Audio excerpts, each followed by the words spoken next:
तर नमस्कार मित्रांनो, स्वागत आहे तुमच्या बकबक बोंबटकरची युट्यूब चॅनलमध्ये. तर आज होता रविवार आणि हा रविवार होता दिवाळीच्या आधीचा रविवार होता. तर माझा अर्धा दिवस यात साफसफाई करण्यात गेलेला आहे आणि आता आपण सनसेट बघायला जाणार आहोत मांडव्याला. आणि त्याच्या आधी आपण माझ्या मावशीच्या घरी एक किल्ला साकारला जातोय, तो बघायला जाणार आहोत. तर तर आता तुम्ही इकडे बघू शकता किल्ल्याचा थोडं स्टार्टअप चालू झालेला आहे. आणि या किल्ल्याचे इंजिनियर पार्थ निर्गुण, आपण यांचा एक जरा बाईट घेऊया. पार्थ निर्गुण, कोणता किल्ला? सिंधुदुर्ग. सिंधुदुर्ग कुठे आला? आणि इथे इतिहास अर्धवट समजून घेऊन हा किल्ला बांधण्याचा प्रयत्न. आणि त्यांचे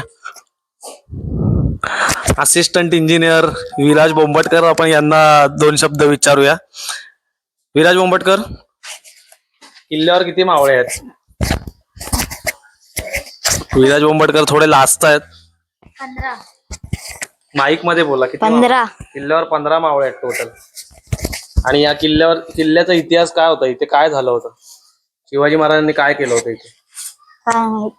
काय माहिती? आणि असिस्टंटचे असिस्टंट इथे पूर्वा बोंबटकर, लाजून जीव जाणाऱ्या. आपल्याला काय काम दिलेलं आहे इंजिनियर साहेबांनी? जरा सांगाल का? अरे अरे, हसून जीव चाललेला आहे. माईक मध्ये कॅप्चर होतं हे सगळं. जरा सांगाल आपल्याला काय काम दिलेलं आहे इकडे? काय काय तटबंदीचं काम इथे पूर्वा बोंबटकर यांनी मनावर घेतलेलं आहे. भरपूर तटबंदी तुम्ही बघू शकता व्यवस्थित झालेली आहे. आणि तर इकडे तुम्ही बघू शकता हे दोन मोठे बुरुज आहेत. ह्या बुरुजातून मला वाटतं इंजिनियर साहेबांची एंट्री आहे. आणि तिथे दोन छोटे बुरुज आहेत आणि त्या साईडला 3 छोटे बुरुज आहेत. आणि तिकडे ते तलावाचं प्लॅनिंग झालेलं आहे मला असं वाटतंय. आणि तो भुसा पसरवलेला मला असं वाटतं आमच्या देवीच्या डेकोरेशनातला आहे. वापरायची परमिशन घेतलीत का देवीच्या डेकोरेशन वाल्यांकडून? आणि हा जर सिंधुदुर्ग किल्ला पाण्यात होता ना, मग या सिंधुदुर्ग किल्ल्याच्या बाजूने पाणी कसं काय होतच राहणार की? मग पाण्याचं कन्सेप्ट कसं काय आम्हाला जरा समजवलं तर बरं होईल सर. पार्थ निर्गुण बोला. असिस्टंट, तुम्हाला काहीतरी आयडिया दिलीच असेल पार्थ निर्गुण यांनी की काय कन्सेप्ट आहे पाण्याचा, म्हणजे पाणी कसं काय दाखवणार बाजूने? हा, निळा कलर लादीला मारून टाकाल का डायरेक्ट? म्हणजे वर्षभर लादी तशीच राहील. तुम्हाला काय वाटतं असिस्टंट? चुकीचं करताय. असिस्टंटच्या असिस्टंटला विचारूया. इकडे लाजून जीव जाणारे असिस्टंट आहेत. तुम्ही जरा सांगाल का की ते बाजूला पाणी कसं दाखवणार? नाही माहित नाही. हा, ते तुम्हाला फक्त इंजिनियर, हा ते मला एवढंच माहित आहे. तटबंदीचाच कॉन्ट्रॅक्ट दिलेला आहे तुम्हाला. आणि तिकडे शार्वी कदम यांचे लाखाचे प्रयत्न चाललेत आणि मला असं वाटतं ते मावळे तोडणार आहेत ते. आणि ते इंजिनियरच्या शिव्या खाणार आहेत आणि ते तोडले गेलेले आणि ते तोडले गेलेले आहेत. शार्वी इकडे या. एवढ्या मेहनतीने, अरे पळू नको इकडे. इथे आलेले आहेत ओरिजिनल इंजिनियर, ज्यांनी आज दिवसभर बिना साफसफाई करता आज इकडे दिवस घालवलेला आहे. इथे याच्या बाजूला, किल्ल्याच्या बाजूला पाण्याचा कसा काय कन्सेप्ट आहे? ते आता हळूहळू आम्ही करू. आणि आणि कसं आहे, सगळं एकदाच नाही करणार. शेवटला तुम्हाला लुक दिसेल किती छान असेल आणि काय असेल ते तुमच्यासाठी सरप्राईज असेल. व्लॉगर लोकांसाठी, तुमचे व्ह्यूअर्स बघतील आणि बघू आता ते एक आयडिया सुचत जातील तसं आम्ही करू. त्याच्यामुळे तुम्ही एंडला भेटा आम्हाला. ठीक आहे, चालेल. Thank you Diksha Bombatkar, chief engineer of this Sindhudurg किल्ला. तुम्ही आम्हाला बकबक बोंबटकरची युट्यूब चॅनलच्या सर्व व्ह्युअर्सना बाईट दिल्याबद्दल खूप खूप धन्यवाद. आणि याचे ओनर मिनल बोंबटकर, म्हणजे कविता बोंबटकर आतमध्ये आहेत. त्या थोड्या वेळात येतील. ते थोडे बिझी आहेत, त्यांचे प्लॅन्स चाललेले आहेत. म्हणजे जे ड्रॉइंग नुसार होतोय का किल्ला ते सगळं चेक करतायत, ऑब्झर्वेशन करतायत. आता बघूया नंतर कसं काय होतंय ते. सगळ्यात महत्वाचे हेल्पिंग हँड मोहित बोंबटकर यांचं आगमन झालेलं आहे. नाद करती काय? मोहित बोंबटकर, तुम्ही आम्हाला बोलला होतात की किल्ला आम्ही दोघं, विराज आणि मी बनवणार आहे, आणि हे एवढा मोठा किल्ला बनताना तुम्हाला कसं वाटतंय? एकदम मस्त. तुमचे एवढे प्लॅनिंग होते का एवढा मोठा किल्ला बनवायचे सर? नाही, आजच ठरलंय. पण कसं काय, म्हणजे सिंधुदुर्ग किल्ला आपण साकारायचा हे तुमच्या डोक्यात कसं काय आलं? म्हणजे आम्हाला स्पर्धा आहे म्हणून आम्ही केलेला आहे. ओके, मग याच्या बाजूला पाणी कसं दाखवणार त्याची पण आयडिया आम्हाला जरा सांगितलीत तर बरं होईल. पिशवी आहे, त्याच्यात पाणी टाकणार. ओके, ठीक आहे, चालेल. पण तुम्हाला वाटतं काय रिअल वाटेल काय जरा थोडाफार? 100%. 100% ना. कॉन्फिडन्स असावा तर असा, नाहीतर इथे पूर्वा बोंबटकर आमच्याला अजून जीव चाललाय. तर आता एवढं काम आपण बघितलेलं आहे. आता आपण मांडव्याला जाऊन सनसेट बघायला, नंतर अजून 1 तासानंतर येऊ इकडे, बघूया यांचं काम कुठपर्यंत आलंय ते.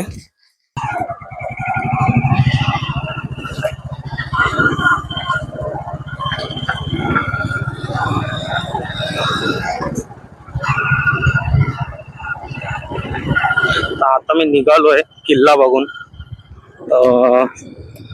आता आपण जाणार आहोत मांडव्याला. बघू आता 6:15 वगैरे सनसेटचा टाइम आहे.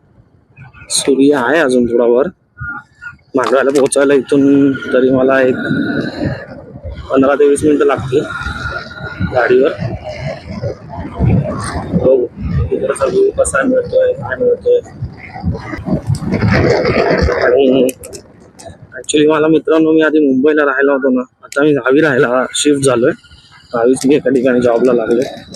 तर तेव्हा मला या रस्त्यावरून घरी जाताना एवढं रडायला यायचं ना, एवढं रडायला यायचं ना. चालत जायचो मी. म्हणजे मुंबईला जायचं आता झालं, संपलं. मे महिना संपला, सुट्टी संपली. आता तिथे मुंबईला त्या खोलीत राहायचं. पाच तेवढं 4 भिंती आपल्या आणि शाळा आपली आणि एक क्लास आपला. या इथे आलो ना की स्पेशली मला एवढं रडायला यायचं ना, बाबा बाबा बाबा. कारण हा इथे आल्यावर असं वाटायचं की गाव आहे, तुमचं गाव आहे. कारण लोक बोलायची कोकणात, अरे हे आंबे आहे, ते आहे, मस्त झाडं आहे, तसं तसं. पण इथे या रोडला आलो ना की मला असं व्हायचं, नाही बाई आपलं पण आहे. म्हणजे एवढं पण असं नाही, पण नशा आहे इथे. या गावाची पण नशा आहे. कारण ऍक्च्युली आमच्या गावाची नशा अशी आहे ना की मी एक गोष्ट नोटीस केली भरपूर. एखादा माणूस आमच्या गावात पाहुणा म्हणून जरी आला ना तर तो रिटर्न आल्याशिवाय राहतच नाही. म्हणजे असं एकही पाहुणा नसेल की एकदाच आलाय, म्हणजे 4-5 दिवस राहिलेला पाहुणा. असे पाहुणे तर लग्ना विग्नाला पण येतात 1-2 दिवसासाठी. पण असं एकही पाहुणा नसेल की आलाय 1 दिवस 4 दिवस राहायला आलाय आणि तो परत आला नाही. कारण गावातली आमच्या पोरं आणि लोक एवढी चांगली आहेत ना, ते माणूस मिक्स होतो एकदम चांगला. जाणार आहोत पण मांडव्याला मेन जेट्टीजवळ जाणार नाही आहोत आपण जाणार आहोत जुन्या जेट्टीजवळ. म्हणजे हा टुरिस्ट लोकांसाठी माहीत नसलेला स्पॉट आहे. टुरिस्ट लोकांना माहीत नसेल हा स्पॉट. जुनी जेट्टी कुठे आहे, ते कुठून जातात, ते आपण जाणार आहोत सनसेट बघायला. त्या म्हणजे ऍक्च्युली सनसेटचा किडा मला कधीपासून लागला. मला सनसेटची पहिली गोष्ट हौस नव्हती बिलकुल. म्हणजे ऍक्च्युली आधी मला रिलॅक्सेशन काय होतं ना, तर ती स्विमिंग होती. मला स्विमिंग खूप फार आवडते. म्हणजे एकदाचा मी तुम्हाला सांगतो, म्हणजे जेव्हा मी पोहायला शिकलो त्याच्या म्हणजे 1 महिना झाला असेल, महिना थोडा मी जातो. मी आणि सिद्धेश मोहिते म्हणून माझा गोरेगावचा मावशीचा मुलगा आहे, एक चुलत मावशीचा मुलगा आहे. आम्ही लोक आलो होतो एक दिवस सकाळी लवकर. म्हणजे पहिल्या 7:30 वगैरे एसटी पकडून आम्ही आलो गावाला. आणि झालं असं की 9:30-10 वाजता वगैरे आम्ही पोहायला उतरलो, नाश्ता वगैरे करून मस्त तपाके. आणि भाई आम्ही दिवसभर पोहत होतो. आणि आमचा गेम असा चाललेला विहिरीत की एक हे सोडायची, चिप्पी सोडायची वरून, आणि त्यांनी खाली जातानाची चिप्पी गो बोलला, स्टार्ट बोलला वरचा, ज्यांनी चिप्पी सोडलेली आहे तो स्टार्ट बोलला की त्याने बाई पाण्याखाली अंडर वॉटर जाऊन ती चिप्पी घेऊन यायची. आणि आम्ही असं हे सगळा हा धंदा करत जवळपास आम्ही 9:30 ते 4:30-5 वाजेपर्यंत पोहोचलो होतो. आणि कंटिन्यू दिवसभर पोहतोय विहिरीत. पाच कारण तेव्हा नवीन शिकलेलो आणि अंडर वॉटर वगैरे हे फुल धमाल. पण ऍक्च्युली ना खरं, हा आता विषय होता आपला सनसेटचा विषय काय होता मी एका ह्याला गेलेलो महाबळेश्वर. म्हणजे मी गाडी पण चालवायचो आधी, 4 व्हीलर अजून पण चालवतो व्यवस्थित, पण मी आधी पैसे कमवायचे आणि चालवायचो. तर आमच्या गावात एक माझा मामा आहे, त्याचं एक भाडं होतं, म्हणजे त्याच्या गाडीवर एक भाडं होतं. तर त्याला ड्रायव्हर नव्हता, तो मला बोलला असं असं आहे, जाशील काय. आम्ही महाबळेश्वरला गेलो त्यांच्यासोबत आणि तुफान ऊन होतं भाई. एप्रिल मेच असेल मला वाटतं, मे महिन्यातच गेलो आणि काही तुफान मारणाचं गरम करत आहे. आणि नुसतं म्हणजे एसी 25 ठेवला तरी मारणाचा काम सुटतोय इथे. आणि जे बाहेरचे होते म्हणजे आपले महाराष्ट्रीयन नव्हते, बाहेरची लोक होती, जॉबला त्यांची फॅमिली होती, त्या जे जॉबला होते त्यांची. तो भाई मी त्यांना बोललो, बोललो आप ज्यादा घूमे नहीं हो क्या, बोललो महाराष्ट्र में. तो ते बोलले क्यों भैया ऐसे क्यों बोल रहे हो. तर मी बोललो अरे मैडम, तो आप इतना धूप में महाबलेश्वर क्यों जा रहे हो, मुझे समझ में नहीं आ रहा है.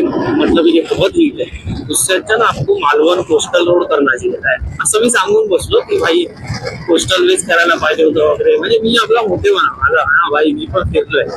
अरे आणि हे सगळं झालं सीन आणि आम्ही पोहोचलो महाबळेश्वर.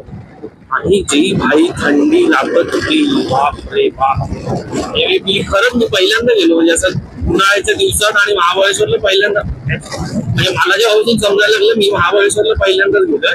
लहान असताना मम्मी पप्पांनी नेलं पण असेल, पण तेव्हा भाई ती थंडी लागत होती. आणि तिथे आता सनसेटचा विषय, तर सनसेटचा विषय झाला असा की ते लोक दिवसभर मी त्यांना फिरवलं आणि नंतर एक 15-20 मिनिटं बाकी असतील सनसेटच्या टायमिंगला कॅलेंडरनुसार. आणि तेवढ्या 15-20 मिनिटात बोलले भैया अभी हमें ना सनसेट देखने जाना है, सनसेट पॉइंट. मी बोललो ठीक है चलेगा. अभी मॅप्स पे तो बोललो 35-40 म्हणजे 35-40 मिनिटं दाखवते बोललो मॅपवर. बोललो ट्राय करेंगे चलो. आणि आपली गाडी थोडी रफ चालवत त्यांना तेवढ्या टायमात नेलं. आणि भाई जो सनसेट बघितला, मी बोललो भाई लेवल आहे तगडा लेवल आहे. सनसेट म्हणजे पब्लिक एवढं सनसेट का करत असते ते मला त्या दिवशी समजलं. आम्ही सनसेट मी पहिल्या याचं काय मला इंटरेस्ट नाही काय, ठीक आहे ना सनसेट एवढं काय थोडं जास्त बाकी जाणार आहे ना, असं होत असेल. मी जेव्हा तो बघितलं की क्लायमेट झालेलं, जो कलर झालेला आकाशाचा, काय भाई सनसेट आहे, मानला पाहिजे सनसेट. त्यानंतर परत मग माझा एक मित्र आहे ऋषिकेश बने म्हणून, त्याला मी बोललो की भाई आपल्याला काय पण करून सॅटर्डेला, मला 2nd 4th सॅटर्डे सुट्टी असते, बोललो सॅटर्डेला आपल्याला सनसेट बघायला जायचंय. आपल्याला ठीक आहे चालेल जाऊ. त्याची बुलेट होती तेव्हा, माझ्याकडे बुलेट नव्हती, ते बुलेट आहे. तर मस्त बुलेटवर नागाव बीचला गेलो फिरत एकदम आरामात. आणि भाई तिथे सनसेट जो बघितलाय, बीचवर सनसेट बघायची मजा होती. जसा तो हॉर्न तसा सूर्याचा विरळ होत जातो ना समुद्रात. मी आता मांडव्याला चाललोय सनसेट बघायला. आधी मला असं पण काय नव्हतं की बाईक राईड आहे ते असं तसं, मला काय वाटायचं नाही. ठीक आहे ना चल ना, एवढं काय त्यात सीन. मला 4 व्हीलर चालवायला भरपूर मजा येते. म्हणजे तुम्ही बोललात ना तू 16 तास गाडी चालव, 18 तास चालव, भाई मजे. मला आधी काय वाटायचं नाही, बाईक राईड असं काय वाटायचं नाही. पण जेव्हापासून आले ना बुलेट, आई जेव्हापासून तिथे कम्फर्ट भेटायला लागला ना नाही भाई बाईक राईड मध्ये फील आहे, एन्जॉय करू शकतो माणूस. म्हणजे जेव्हा आपल्या विचारात असतो ना माणूस, जिथे विचारातून माणसाला त्याच्या पर्सनल लाईफच्या विचारातून फ्री व्हायचंय ना भाई, तेव्हा बाईक राईड पाहिजे. भले ती अर्ध्या पाऊण तासाची असो काही असो, पण तिथे हिल करून येतो माणूस, पूर्ण हील होतो, म्हणजे रिफ्रेश होतो, रिबूट होतो तिथे त्याचा.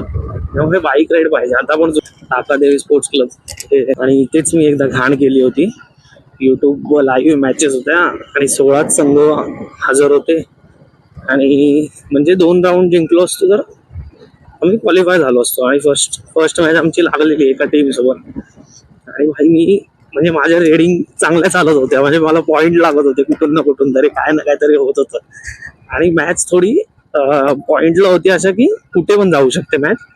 आणि भाई मला 3rd रेड होती तर मला पाठवलं ह्यांनी, मी आपला गेलो शानपणा करत. आणि पुराने समोरच्या टीमने काहीचा घो सनसेट झाला वाटतं रे शिट.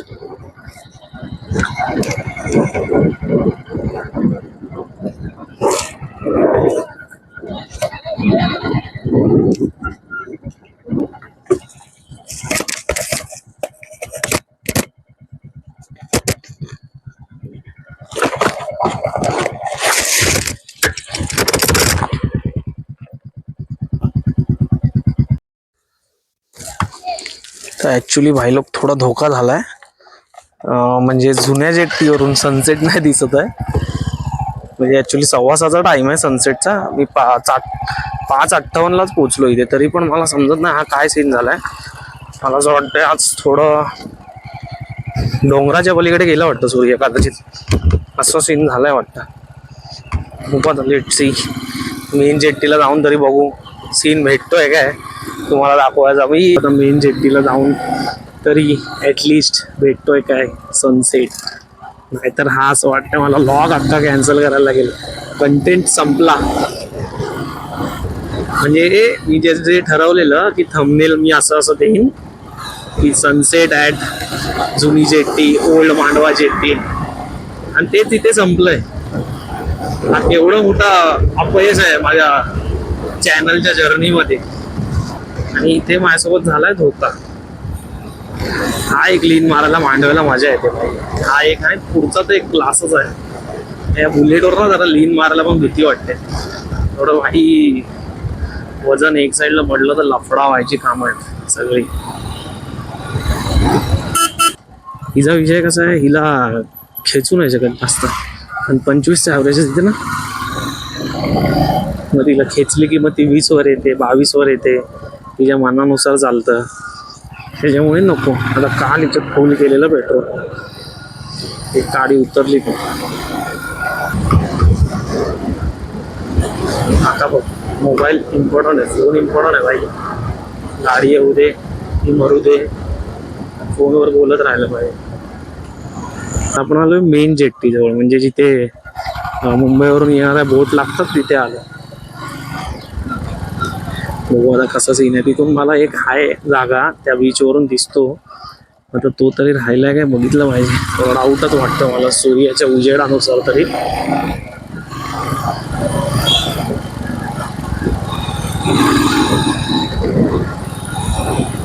नाही वाटत कंटेंट संपला, खतम, टाटा बाय बाय.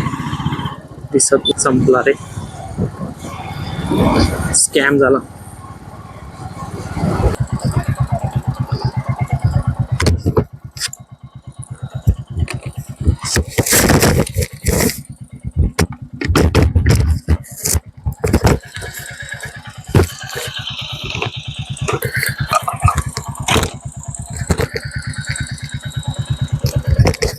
संपला भाई, सनसेट झालेला आहे.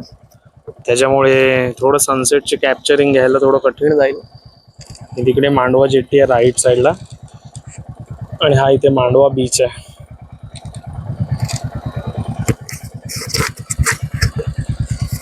एवढा सगळा सेटअप घेऊन आलो होतो.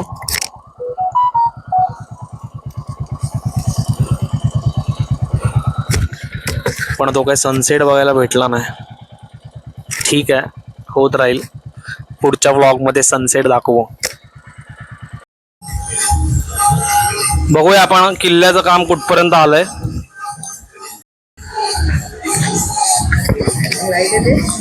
ते शिवाजी महाराज कडे तयार आहेत किल्ल्यावर.